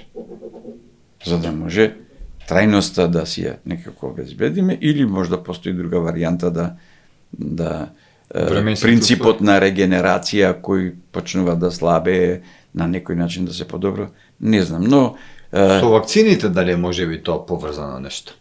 Може би, не знам. Значи, таа тема ти реков, за мене фокусот е што во мозаикот на стеблото на Македонија од најстариот измерен артефакт од Македонија покажува цивилизација која се мери со 10.870 години. Да, 800, 870, да, 850 години. Така, така. Таа е староста на она што е Македонија, ова што е сега. Секое натамошно поместување за сега, не знам, тоа треба луѓе кои подлабоко се навлезени во мене да ги поместат тие граници во палеолитот. До сега не сум видел тоа. Значи, почеток на постојана населба, почеток на писмо, почеток на организиран живот и организирана околина. Значи, досега тоа што се смета за палеолит, назад, не го покажува, иако има чекори. Например, Ѓобекли Тепе, потоа беше уште едно Карахан Тепе, да, Карахан Тепе. И уште едно, веќе ги поместуваат тие граници. Значи, полека ќе навлегуваме во палеолитот. Но тоа нема се уште да биде поврзано со овие поамбициозните, поранешни, веќе развиени светови се тие. Нели? Тие имаат, според тоа, технологија далеку повисока од ова во моментот ние што го. Така. Кога сме веќе кај оваа тема, Адам од Говрлево. Добро. Интересно е да се спомне, можете вие на пошироко да објасните кој го откри Адам од Говрлево и колку е тој значаен за Македонија, за Адам од Говрлево е артефакт прогласен за артефакт број 1 за цела Европа во 2000 година. Значи најважен артефакт. Него го откри Милош Билбија. Тој беше археолог кој цел живот работеше на младото камено време. Артефактот го најде во Говрлево во истата сонда со која што ја започна кариерата. Значи, вака има еден феномен со Говрлево. Секоја година да копаш, тоа е, например, сега, ајде, 8 на 15 метра е сондата. Една дука. Како копаш, ја исполнуваш секоја квота за богатство на извадени артефакти секоја година. Значи, можеш да мислиш, што се нема само на едно место. Значи, Милош Билбија е важен не само за откритието на Адам. Тоа му донесе светска слава. Тој е важен за откритието на многу артефакти, меѓу кои мислам дека исто толку важен печатот од Говрлево. Тој го има откриен. Иако тој во тоа време кога го откри, например, тоа е 77, 8, 80, тука некаде година, не му ја знаеше тој вредноста. И не го предлагаше да биде поставен на изложба. Му седеше во фиока. Печатот. Во тоа време се уште нити неолитот не представуваше некоја кој знае каква тема во археологијата и многу археолози се обидува ако може да не работат на неолит, да се антика да им се даде среден век, тоа беше по... И сега мислам дека така. Но овој го прифати тоа и го правеше. И трета работа што ја откри, а тоа е исто нешто со кое што сите се го родиме, еманацијата на мајката Божица кога е трудна. Таа е најубава, ја мислам, на сите мајки што се најдени во Библија. Така тој има многу така направено што се однесува до македонската култура. А Адам се квалификува, сега гледа, исто е важно ова. Ова е како ми е раскажано. А јас верувам дека било така. Не ми го раскажал Милош. Вика, таму, кога Милош го излага својот артефакт, му става најголема длабочина во минатото 4000 години пред Христа. Во тоа време, иако не бевме веќе Југославија. Значи, во Југославија ние сме 4000-4500 години со неолит. Постар немаме. Така беше законот во Југославија. Не законот стварен, него така пишува. И земете ги документите, ќе видите дека така. И се овој го излага со 4500 пред луѓето. Тие научниците на симпозиумот, тој ми вика, колега, некако со датирањево не ни изгледа така. А не 4000. Овие па му викат, не ви е добро. 3500. А ви викат, не натаму. Назад врати се. И излезе 5500. Значи, откако таа старост се утврди, потоа беше прогласен за кај нас се проби веста дека е прогласен само заради тоа што тоа е ретка машка фигура. Неолитот не прави машки фигури. Затоа што Бог е мајката. И на мајката се посветува, затоа има само мајки. Само 2% досега и уште е ист односот. Можеш машка фигура да најдеш и тоа е да речеме ретко. Е сега, уште поретко е ти да најдеш фигура човечка која има костур како анатомски е направена. Значи не е, другите фигурички се ние во школа која ни викаа да правиме човече, така? Значи рудиментарно го правиш како прачки, она топка, глава и така на том. Нешто подобро, ама сакам визуелно да се има представа, зашто ова е анатомски, градниот кош напред, назад се гледа, овде градната коска, тука се гледа, па има на градната коска месечина, па ребетот цел позади се гледа. Сега бидејќи тоа е глина, нормално рацете од овде му се скршени и изгубени. И нозете под колена све го е изгубен. Но јас направив реконструкција и го има веќе, да сум го реконструирал. Но клучната работа што е заради која е прогласен. Луѓето, значи нашите од тоа време, знаеле за енергетски точки чакри. И тие се точно обележени на рбетот. Тоа е што е доминантно, тоа да биде прогласено. Значи, во тоа време, едно што викаш чека, овие знаеле медицина заради телото, ама тие знаеле и за ова, значи лекување преку енергетски точки, и тоа го знаеле. И сега веќе ти можеш на поинаков начин да го согледуваш тоа време, не само ние овде, туку тие надвор во странство веќе пишуваат. Младото камено време е време на цивилизација. Значи тоа не е предисторија. И од 1994 година младото камено време веќе е дел од историја. Значи тие сега што ќе пишат учебници мора да го вклучат него во историја, затоа што ги исполнува сите потребни карактеристики за да биде цивилизација. Дали Македонија, например, можеби има некое светско чудо, што би требало да се спомне, еве? Па ево, Адам одговорливо е светско чудо. Второ, светско чудо е Кокино.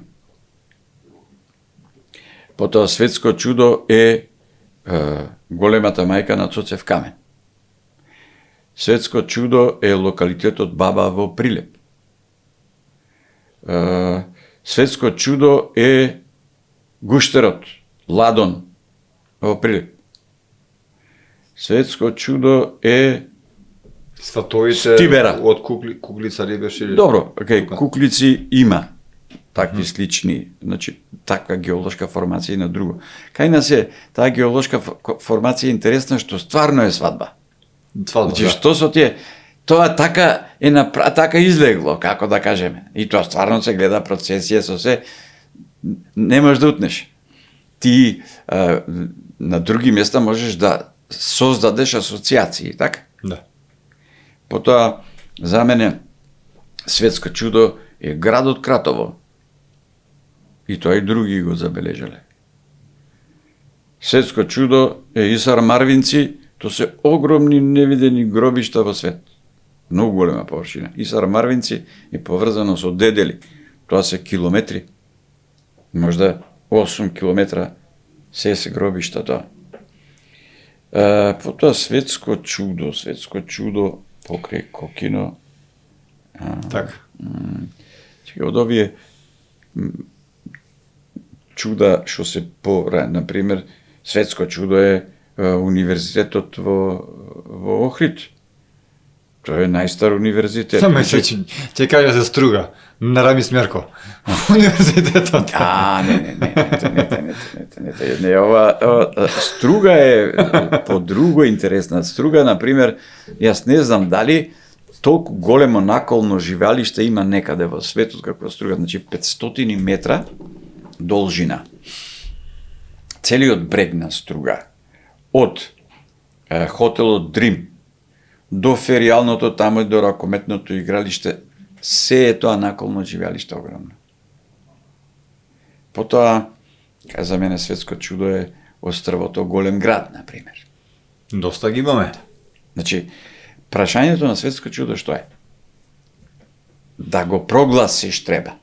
Значи, ти да кажеш, светско чудо е ово. И да организираш, за да може тоа светско чудо да биде видено. Тогаш е. Значи, Светско чудо не беа пирамидите во Египет, светско чудо. Тие беа познати за тие локалците тука, за некои соседи. Стана, откако дојдоа европјаните, почна да крадат и најдоа дека и порано било тоа во Александриската библиотека бележено како светско чудо.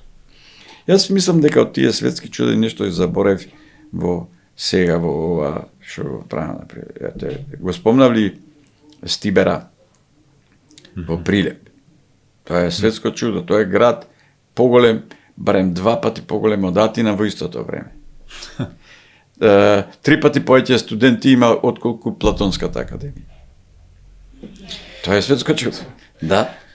Значи, тие се работи кои, ако ги кажуваш, се разбира дека тие ќе бидат предизвик, ама ти ќе ги кажеш и ќе ги донесеш овде, тој ќе прочита, пиши тука колку тие ги викаат ефеби. Така. Колку ги има тука. Тие нивните книги кажуваат колку се, овде гледаш колку се. Пред самиот крај би сакал да те запрашам, бидејќи веќе тераме час и половина и повеќе, но тоа е само доказ дека разговорот ни оди, лета, се како што треба. Не се ни сомневам дека ќе бидеме гледани. Сакам да те запрашам, бидејќи си туристички водич, кое е местото што твоите туристи, би кажал, од прва странци би сакал да им го покажеш? А е тука кај нас во Македонија. Кој е онака што најмногу ти се допаѓа? Значи, мене, на вистина, многу места ми се допаѓаат, но многу зависи од тоа која група е. Но, еве, да земам просечно странска група, кога јас би сакал да ја донесам во Македонија и јас би сакал да ја направам турата подземното светилиште за реинкарнација на Костоперска карпа, потоа да прошетаме, да одиме до тронот, престолот, кој го викаме Цоцев камен, од тука да ги однесам да ја видат црквата Ротонда и градот Транупара. Таа тура мислам дека е добра. И тоа мислам дека тука здив би им застанал, но се разбира се, тоа е тура која мислам дека може и сега да се оди, но се разбира, ако одиме по стандарди за туризам, потребна е некоја интервенција сепак да се направи за да може таа работа да функционира и за други. Друго што мислам дека е важно за нив да видат. Например, сметам дека ќе бидат многу изненадени и ќе чувствуваат добро ако ги однесам во Велес. Значи, Велес е чудесно и волшебно место за странци со оглед на тоа дека тоа се 2 стрми рида на кои се развива град. Знам кога сум донел и ме прашуваат, па добро бе, овде како стар човек е се качи горе. А викам, тој овде што е роден, Знае како не, да се качи. уопште не му е јасно дека е стрма, викам. Тука роден. Саќаш? Да. Значи, на тој начин ги објаснувам. Тука има, Велес може да ги изненади со една култура стамбена на живење. Велес има, например, куќа која на Светски конгрес е прогласена за куќа на иднината, за куќата на Рацин. Значи, куќата на иднината, обично люди се работи, се движат, па летаат, Не. па ти носат кафе, Не. па не знам што ти ги бојат, денес вака, утре така, полојна ден ќе ти бидат со една боја, се ти така натаму, значи се на робот. Меѓутоа, куќата на Рацин нема ништо од тоа, а одговара на стандард за куќа на еднината. Тоа е исто важно, не знам, јас се обидувам на Велешани тоа да им го кажам. Велес има и споменик на самовилата Ѓурѓа во планина таму во Карпите, така Така, да некој се така. боили вика дека имало. Така. На самиот крај би сакал да спомнеме за вашата книга, можете ви повеќе да така. Види, тоа не е една книга, јас кога работиш како новинар, во тоа време имаше многу креативна работа, истражувачка и така натаму, и јас тоа навистина го почитував и секоја емисија што ја правев беше изворна, така да излегува многу материјали, многу истражувања. Ова не е моја прва книга, па јас би ја нарекол трета, иако јас сум бил коавтор и со други, и сум бил и рецензент на книги и така натаму. Оваа книга се нарекува Вон билансната евиденција. Таа ја направив како намера да се замешам во политиката, односно да се замешам во оваа приказка како во последните 40 години Македонија стигна до овде. И тоа го направив со тоа како тој проблем сум го следел додека сум бил новинар, колумнист во разни весници, нема кај не сум објавил. Сега тие ги собрав, потоа ги редактирав за да можат да бидат прилагодени за книга и нешто што беше актуелно, што и пред сум го напишал, да речеме, непосредно во времето кога се издава книгата, и неја ја издадов и ја именува Вон билансната евиденција. Намерата да се вика така нешто што нема веза вон билансна евиденција е терминологија за книговодство. Тоа значи ти имаш средства, производни пари или нешто друго кај тебе во фирмата. Но поради разни причини, законски или не, ти се колебаш тие да ги вклучиш затоа што возможно е да донесат многу пари, а може да ти донесат и многу белја. И сега тоа ти мораш да ги носиш и книгите ти ги препишуваат од година на година, си стојат таму, ама ти не ги чепкаш. Затоа што не знаеш што да правиш. Дали да почнеш или да не почнеш. Ни вамо ни таму. Тоа е состојбата. Македонија има огромни пари во историјата и во археологијата, ама да не се лути овој, па да не се лути оне, што знам, која јас поведов една иницијатива, правниот факултет, да се вика Јустинијанов. Сега, ако јас ја поведам таа иницијатива, напишав два текста. Не бев сигурен дека тоа ќе успее.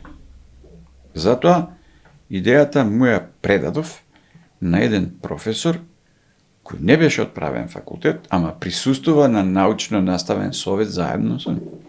И знаев дека ќе му ја пренесе. И тој ја пренесе таа идеја.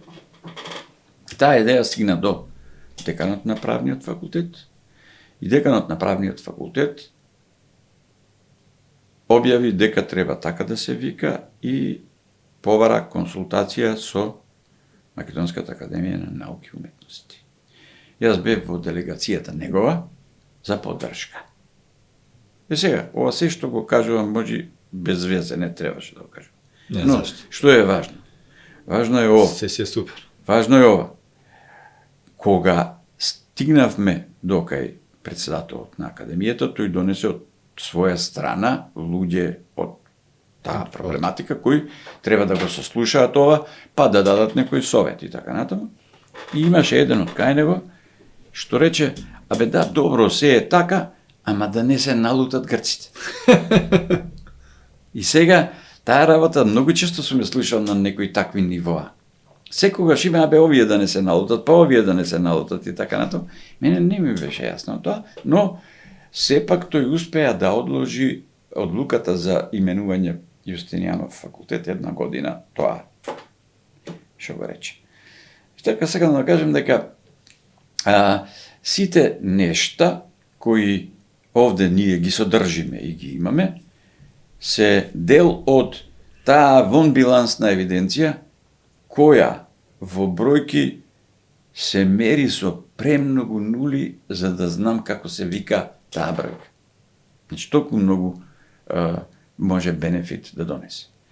И моја основна идеја и оно што би сакал да им препорачам на луѓето кои веќе почнат да се занимаваат со водење на градот. Преку туризам се решаваат проблемите. Преку туризам се стига до вистината. Зашто ако тргнеш вака на дур, со веќе еден востановен естаблишмент од луѓе кои бранат определено мислење, видите, тоа мислење и потрошени се многу пари за тоа Грција да биде основа. Треба да се знае следно и добро ова се запамети што кажувам. Сите библиотеки во светот, кои се национални, моćни, кои чуваат многу книги, одговорен за периодот на антиката е грк или грк по потекло. До толку е таа добро организирана игра. Е сега, не на тој начин. Туку, од човек на човек треба да се кажува, затоа што таа работа тешко се пробива. Не е за ништо друго. Тоа е една вообичаена академска инерција. Од тоа патат сите стари фирми, стари организации. Црквата од тоа пати. Па ја не црквата ја осудуваше Марија Магдалена. Ај сега ја направи светица. Да. Ама колку време треба? Тоа се е стварно светица. Е сега, ние се наоѓаме во таква една ситуација, но не можеме ние да чекаме да Путин, Трамп некој да не го направи реши проблем. светци. Тие си ја играат нивната игра, ние сме далеко. И сега ние треба во нашата лига, речеме ние сега се наоѓаме не во прва, не во втора, него во Македонска лига. Ама за среќа во Македонска лига не се далеку нашите соседи. Така да ние сме во таа лига. И сега во таа лига треба да се квалификуваш, не да плачеш, да се квалификуваш. Судијата ќе свири за овие, така? И сега нема.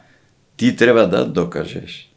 За таа работа сака многу напор, потребен е собор и основната работа во се е вера. Мора да веруваш. Ако не веруваш, ни ќе станеш научник, ништо нема да станеш. Без вера, џабе, ништо не може да направиш. Можеш колку сакаш да си, како да кажам, добар во некоја работа, но ти на тој начин само ќе бидеш добар библиотекар. Така. Без вера не бива ништо. Јас себе само на крајот би додал малку спортски дух. Ја гледам и на спортот.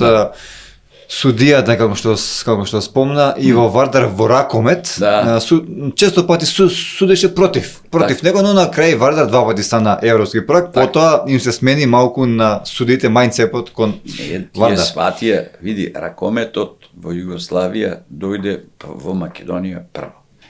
Ракометната топка во Југославија донесе Славко Матовски.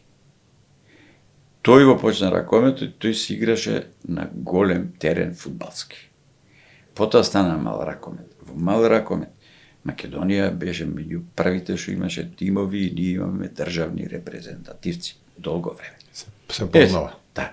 Значи ние имаме природну дарба за ракомет како што гледаме денес. Без оглед на тоа што како и во другите спортови ние почнаме да купуваме играчи, ама од кај нас се испилуваат стварно. Да. Има еден велешанец. Сега дали ќе ми текни, како се викаше. Тој придонесе да во теоријата на ракометот воведе нов чекор. Како се викаше човекот, мајко? Сум играл против него.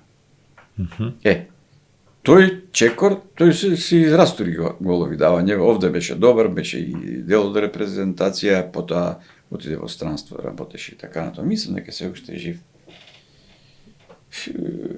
Како беше нека налодиш. Добро, не ми текнува. Сега кој ќе излезе за додека ќе текне. Не знаеш дека ќе правиме муавет. Значи тоа е, ракометот е, мислам, природен спорт број 1 за македонците.